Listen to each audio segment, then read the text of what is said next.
കറക്കടാ കറക്കടാ ആഞ്ഞ് കറക്കടാ. വേണ്ട സാർ, കറങ്ങണില്ലെങ്കിൽ കറങ്ങണ്ട. എനിക്ക് കാറ്റ് കൊള്ളണമെന്ന് തോന്നുമ്പോ ഞാൻ സാറിന്റെ ഫാന്റെ കാറ്റ് കൊണ്ടോളാം. വേണ്ട, എത്ര നാളിങ്ങനെ എന്റെ കാറ്റ് കൊണ്ട് മുകുന്തിരിക്കും? സാറിന്റെ കാറ്റ് പോകുന്നവരെ തോന്നിയ ദിവസം പറയാതെ ഫാൻ കറക്കടാ. എന്റെ ഫീൽഡ് ഓഫീസർ ഇവിടെ ഇങ്ങനെ വേർത്തൊലിച്ച് പണിയെടുക്കുന്നത് കണ്ടോണ്ടിരിക്കാൻ എനിക്ക് വയ്യ. എന്ത് ചെയ്യാം, എന്റെ സ്വഭാവതായി പോയി.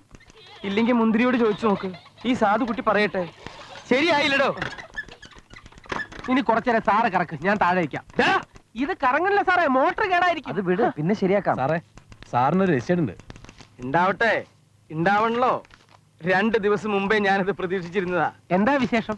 എനിക്ക് കിട്ടേണ്ട ഒരു 8 പറക്കി നിലം എന്റെ സ്വന്തം ഇളയപ്പം കൈവശം വെച്ചിരിക്കുകയായിരുന്നു. എനിക്ക് അനുകൂലമായിട്ട് വിധി വന്നു എന്ന് ഞാൻ അറിഞ്ഞു. അതിന്റെ വിധി പേപ്പർ രജിസ്റ്റർ ആയിട്ട് വക്കീൽ എനിക്ക് നേരിട്ട് അയച്ചു തന്നതാ. അപ്പൊ എന്ന് ചെലവുണ്ട് സാർ. എന്ത് വേണമെങ്കിൽ ചെയ്യാന്നേ. ഇളയപ്പം പ്രത്യേക ഒരു സാധന. പോവാൻ വരട്ടെ. അയ്യോ, 50ന്റെ നോട്ടാണല്ലോ, ചേഞ്ച് ഇല്ലല്ലോ. ചേഞ്ച് തന്റെ ഉണ്ടെങ്കിൽ പിന്നെ പ്രശ്നമില്ലല്ലോ. ആ കരിക്കെന്താ വില? അയ്യോ, അത് വിൽക്കാനുള്ളതല്ല. അത് ഈ കത്തും മണി ഓർഡറും ഒക്കെ കൊടുക്കുമ്പോ ആൾക്കാർ സന്തോഷത്തിന് രാഘവട്ട് കൊടുക്കുന്നതാ. അയ്യോ അയ്യോ സാർ, സാർ, സാർ,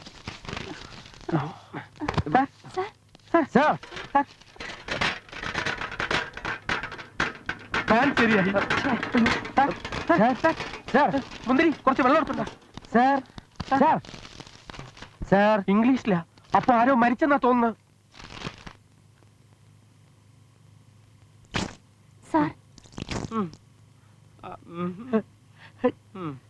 സാറിന് ജീവൻ വന്നു. എന്താ സാർ കത്തില്? സാറിന്റെ സസ്പെൻഷൻ ഓർഡറാ. വീണ്ടും പോയി. സാർ, ശശി, ഏതെങ്കിലും ഡോക്ടർമാരെ വിളിച്ചോണ്ടുവാ. ഡോക്ടർമാരൊക്കെ വേണം, ഒരു ഡോക്ടർ പോരെ? മതിയിടോ, ആരെങ്കിലും വിളിച്ചോണ്ടുവാ. ഡോക്ടർ അല്ല, ഞാൻ ചത്താലും എന്റെ കസേര നിനക്ക് വിട്ടു തരില്ല. എന്റെ മോൻ അത് സ്വപ്നം കണ്ട് ഞെളിയണ്ട.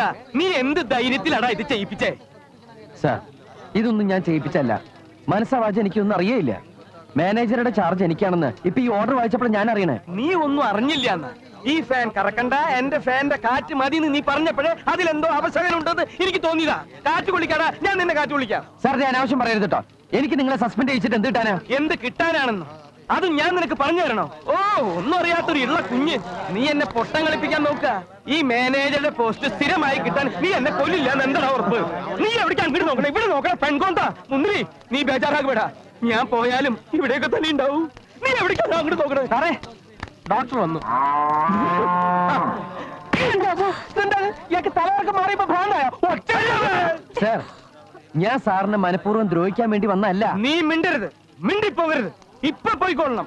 പെടലിക്ക് മുകളിൽ തല വേണമെന്ന് ആഗ്രഹം ഉണ്ടെങ്കിൽ ഈ നിമിഷം ഇവിടെ പോയിക്കൊള്ളണം. പോണോ വരണോ എന്ന് തീരുമാനിക്കേണ്ടത് ഞാനോ സാറോ അല്ല.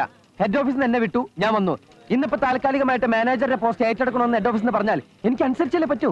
എടാ മോനെ, ആ ഹെഡ് ഓഫീസിൽ തീരുമാനിക്കുന്നത് പോലെയല്ല ഈ ഓഫീസിലെ കാര്യങ്ങൾ നടക്കുന്നത്. ഈ നാട്ടിലെ കാര്യങ്ങൾ തീരുമാനിക്കുന്നത് വേറെ ആളാ. അവൻ വരുന്നതിന് മുമ്പ് പെട്ടിയും കിടക്കെടുത്ത് നീ സ്ഥലം വിട്ടോ, അല്ലെങ്കിൽ നിന്നവൻ ഇങ്ങനെ ഇങ്ങനെ ഇങ്ങനെ ഇങ്ങനെ ചവിട്ടി കൂട്ടോ. ബാ, ആ കള്ളക്കാള വരുന്നതിന് മുമ്പേ മോള് കയറി കിടന്നോ. ആ തലോണി എടുത്തു വെച്ചോ. എന്ത് തോന്നിയ സാറേ കാണിക്കണേ? ഞാൻ എന്ത് തോന്നിവാസം കാണിച്ചു? എന്നെ നശിപ്പിക്കാൻ വന്ന ഒരുത്തനെ എന്റെ കൂടെ താമസിപ്പിക്കാൻ എനിക്ക് മനസ്സില്ല. അതെന്ത് വർത്താനമാണ് സാറേ? സാറിന് ഇഷ്ടമല്ലെങ്കിൽ ഞാൻ മാറിത്തരാം. പക്ഷെ എനിക്ക് വേറൊരു സ്ഥലം കിട്ടണ വരാം. സ്ഥലോ? നിന്നെ ഈ ഏരിയയിൽ കണ്ടാ നിന്റെ മുട്ടുകാരി ഞാൻ തന്നെ പിടിക്കും. ഈ വീട്ടിൽ നിന്നല്ലേ പുറത്താക്കാൻ പറ്റൂ? ശ്രാവണഗിരി സാറിന് തീരെ എഴുതി തന്നിട്ടൊന്നുമില്ലല്ലോ. സാർ എന്റെ വീട്ടിൽ ഒന്ന് താമസിക്കും. എനിക്ക് സ്വന്തമായിട്ട് വീടുള്ളപ്പോ ഞാൻ എന്തിനാണ് വടി വരുമ്പോ നിന്റെ വീട്ടിൽ വന്ന് താമസിക്കണേ? ഞാൻ ഈ സാറിനോടാണ് പറഞ്ഞത്, ഷണ്ണാണ്ടി പ്രൗജി എന്ന് വെച്ചാ അത് തന്നെ. ಒಳಗ್ ಬಂದ್ ಕೂತ್ಕೊಳ್ಳಿ, ಮಜ್ಜಿಗೆ ಕುಡಿಯೋಣ.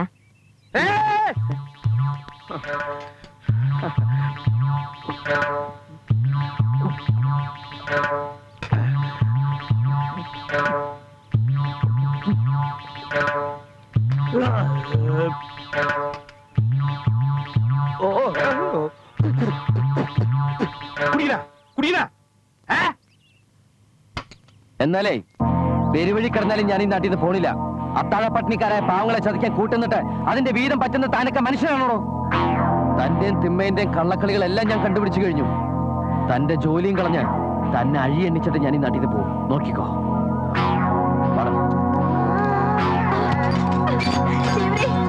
ನಿಮಗೇನಾಯ್ತು? ತಲೆ ಸುತ್ತ മുത്തേട്ടാ. അകത്തേക്ക് വാ, അകത്തേക്ക് വാ.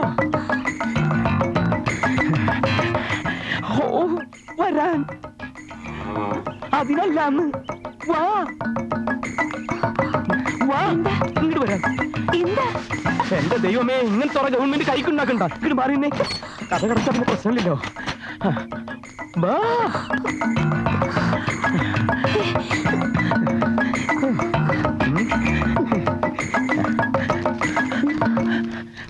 കൊളായി, എല്ലാം കൊളായി.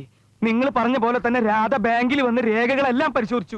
സത്യാവസ്ഥ മുഴുവനും നാട്ടുകാരെ അറിയിച്ചു. ഇനി ഞാൻ ഇവിടെ നിന്ന ആ പാർത്തനും നാട്ടുകാരും കൂടി എന്നെ പച്ചയ്ക്ക് തൊലി വിളിക്കും. പിന്നെ എന്നെ കാണാൻ ഒരു ശൈലുണ്ടാവില്ല. നിങ്ങൾ ഇപ്പൊ എന്ത് ചെയ്യാൻ പോവാ? ഞാൻ പോണ്ടിച്ചേരിക്ക് പോവാ. തിമ്മയിനെ കൊണ്ടേ ഞാൻ വരൂ. ഞാൻ വീട്ടിൽ പറഞ്ഞിട്ടല്ല പോണത്. പറയാൻ സമയമില്ല. ഡോക്ടർ വീട്ടിൽ ചെന്ന് വിവരം പറഞ്ഞേക്കണം. യോഗ ഉണ്ടെങ്കിൽ ഇനി നമുക്ക് കാണാം.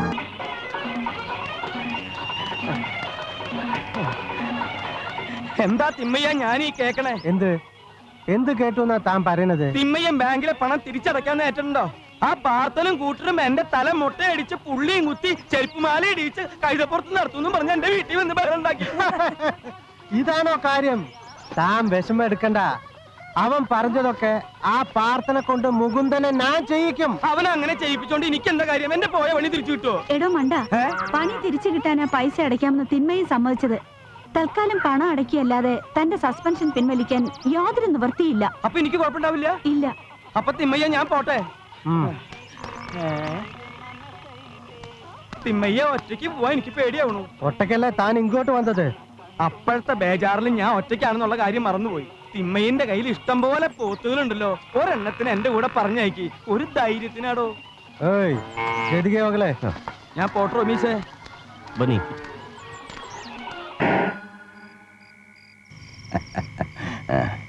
ഗോമതി, 2-3 കാപ്പിയിട്. കൂത്തൊള്ളി. മുതലാളി ഇവിടെ ഉണ്ടെന്ന് ഞാൻ അറിഞ്ഞില്ല. അറിഞ്ഞിരുന്നെങ്കിൽ ഞാൻ നേരെ അങ്ങോട്ടേ വരുള്ളായിരുന്നു. തന്നെയും ഭാര്യയും പാർത്താൻ ഇറക്കി വിട്ട വിവരം നിമ്മ എസ്രേനു പുട്ടണ്ണ. ഈ പുട്ടണ്ണ വന്ന് തിമ്മയ്യനോട് പറഞ്ഞപ്പോ തിമ്മയ്യൻ ഞെട്ടിപ്പോയി. പിന്നെ ഒന്നും ആലോചിച്ചില്ല. ഉടനെ ആളെ വിട്ട് കളപ്പുര റെഡിയാക്കാൻ പറഞ്ഞു. ഒരു വഴി അടയുമ്പോ ദൈവം വേറൊരു വഴി കാണിച്ചു തരും. ദൈവത്തിന്റെ കാര്യം അവിടെ നിൽക്കട്ടെ. ഇന്ന് തിമ്മയ്യ ഇല്ലായിരുന്നെങ്കിൽ ദൈവം നിനക്ക് പെരുവഴി കാണിച്ചു തന്നെ. അതൊക്കെ പോട്ടെ. മുകുന്ദൻ സാറ് മധ്യസ്ഥം പറയാൻ വന്നിട്ട് എന്തായി? മുതലാളി, മുകുന്ദൻ സാറ് വന്നില്ലായിരുന്നെങ്കിൽ എന്റെ മോൻ എന്നെ കൈവച്ചേനെ. ഇത് കർണാടക നാടകം. നിന്റെ ചെക്കൻ പോസ്റ്റുംകാല് പോലെ വളർന്നേ ഉള്ളൂ. അവൻ അങ്ങട് ചാടറ കുഞ്ഞിരാമ, ഇങ്ങട് ചാടറ കുഞ്ഞിരാമ, വെള്ളം കോരുന്ന് കാണിക്കട കുഞ്ഞിരാമ, കാവടിയാടുന്ന് കാണിക്കട കുഞ്ഞിരാമ. ഇതൊക്കെ അവനെ കൊണ്ട് ചെയ്യിക്കുന്ന ആരാ? ആ കുറവനാ, മുകുന്ദൻ കുറവൻ. അയ്യാ എന്നടി? അയ്യ, പാലില്ലേ? പാലില്ല, കട്ടൻ കാപ്പി എടുക്കട്ടെ. ഗോമതി ആദ്യമായിട്ട് തരണതല്ലേ, വാങ്ങി കുടിക്കല്ലേ. ഏന് പേട ഗോമതി, ഊരും മണി ഇഷ്ടായിത്താ? இந்த ஊரும் வீடு உனக்கு பிடிச்சாச்சான்னு முதலாளி கேக்குறேன். ரொம்ப പിടിച്ചാച്ച്. അതെ, എവിടുന്ന് പൊക്കി ഈ സാധനത്തിന്? അത് ഞാൻ മേട്ടുപാളയത്തിൽ ലോഡ് കൊണ്ടുപോയപ്പോ ഒരു ചായക്കടയിൽ വെച്ച് പരിചയപ്പെട്ടതാ. പാവാ. അല്ല, അത് കണ്ടപ്പോ എനിക്ക് മനസ്സിലായി. ഇനി മേട്ടുപാളയത്ത് മുമ്പ് എനിക്ക് ನಾವು ಬರ್ತೀನಿ. ನಿಮಗೂ ಏನು ಬೇಕಂದ್ರೆ ನಮ್ಮನೆ ಹತ್ರ ಕೇಳು. എന്താ ചരക്ക്? മുകുന്ദണ്ണ, രാധേച്ചി അവിടെ ഭയങ്കര കരച്ചില്ല. കരിയേ എന്തിന്? പാർത്തണ്ണൻ രാധേച്ചിയോട് ഇനി പഠിക്കാൻ പോണ്ടെന്ന് പറഞ്ഞു. മുകുന്ദേട്ടൻ പറഞ്ഞ പാർത്തണ്ണം കേൾക്കും. ഒന്ന് പറയൂ. വെള്ളം ഇറങ്ങാതെ ചത്ത തള്ളയുടെ ശവം അനാഥപ്രേതങ്ങളുടെ ആശുപത്രി മോർച്ചറി കിടന്നു 2 ദിവസം. ആരും ഉണ്ടായിരുന്നില്ല തിരിഞ്ഞു നോക്കാൻ. ഇവക്കന്ന് 5 വയസ്സാ. വിശന്നും കരഞ്ഞു തളർന്ന് ഇവളെയും തോളിലിട്ട് അറവുമാടുകളെ വാങ്ങാൻ ഇങ്ങോട്ട് വരുന്ന തമിഴൻ ലോറി ഡ്രൈവറുടെ കാല് പിടിച്ചിട്ടാ ശവം നാട്ടിലെത്തിച്ചത്. ആരോ പറഞ്ഞറിഞ്ഞ് തന്തേന്ന് പറയുന്ന മനുഷ്യൻ വന്നു. 2 മാസം കഴിഞ്ഞ്. അന്ന് തൊട്ട് ഇന്ന് വരെ ഇവളുടെ ഒരു കാര്യത്തിനും ഞാൻ മുടക്കം വരുത്തിയിട്ടില്ല. കഴിഞ്ഞ കാര്യങ്ങളും വാശിയും പിണക്കൊക്കെ നമുക്ക് മറക്കാം. ഇപ്പോ രാധയ്ക്ക് പഠിക്കാൻ ആഗ്രഹമുള്ള സ്ഥിതിക്ക് ഉള്ളതെല്ലാം വിറ്റുപെറുക്കിയിട്ടാണെങ്കിലും പഠിപ്പിക്കണമെന്ന് തന്നെയാണ് ആശ. ആകെ ഉള്ളത് ഈ വീടും കുറെ പൈക്കളുവാ. കഴിഞ്ഞോണത്തെ വരവിന് കുടുംബസ്നേഹമുള്ള ഞങ്ങളുടെ തന്ത വീടിന്റെ ആധാരം അടിച്ചു മാറ്റി പണയം വെച്ച് ലോറി വാങ്ങി. ബാക്കിയുള്ളത് പൈക്കളാ. ഇവളുടെ കല്യാണ ചെലവിന് എന്റെ കയ്യിലുള്ള സമ്പാദ്യം. അയാളും ഭാര്യയും നാട്ടിലുള്ളിടത്തോളം കാലം അതിന് അവകാശം പറഞ്ഞുകൊണ്ട് വരും. കണ്ണി ചോരയില്ലാത്തവനാ. അതിനു മുമ്പ് എല്ലാത്തിനെയും വിറ്റുപെറുക്കി നല്ലൊരു ചെറുക്കനെ കണ്ടെത്തി ഇവിടെ കല്യാണം നടത്തണം. നാളെ പൈക്കളെയും കൊണ്ട് മലകയറുമ്പോ ഒരു പാമ്പ് കടിച്ചോ വെള്ളിടി വെട്ടിയോ എന്റെ തല പോയാ ഇവക്ക് പിന്നെ ആരാ ഉള്ളത്? വേണ്ടാത്തൊന്നും ചിന്തിക്കില്ലേ. കല്യാണത്തിന് വേണ്ടി പാർത്ഥൻ കരുതിയിട്ടുള്ള സമ്പാദ്യത്തിൽ തൊടാതെ രാധയെ പഠിപ്പിക്കാൻ പറ്റിയല്ലോ. രാധയുടെ പഠിത്തത്തിന് ആവശ്യമുള്ള പണം ബാങ്ക് തരും. പാർത്ഥൻ കുറേശ്ശായിട്ട് തിരിച്ചടച്ചാ മതി. ഒക്കെ ശരിയാവും. പിന്നെ കല്യാണം അത് എടുപിടിന്ന് ഇങ്ങനെ അതിനതിന്റെയൊക്കെ സമയമുണ്ടല്ലോ അല്ലേ?